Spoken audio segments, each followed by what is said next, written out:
আপনি আমার রব। আপনি কার কাছে আমাকে ছেড়ে দিলেন?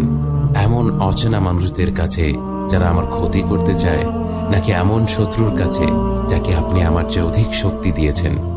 হে আল্লাহ, যদি আপনি আমার উপর রাগ না করে থাকেন তাহলে এর কিছুতে আমার কিছু আসে যায় না, কিন্তু আপনার আশ্রয় পেলে আমার পরিস্থিতি আরেকটু সহনীয় হবে। হে আল্লাহ, আমি আপনার চেহারার নূরের কাছে আশ্রয় চাই, যা সব অন্ধকারকে উজ্জ্বল করে দিয়েছে, যা দুনিয়া এবং আখিরাতের সব বিষয়ের সংশোধক। আল্লাহ, আপনার রাগ এবং অসন্তুষ্টি থেকে আমি রেহাই চাই।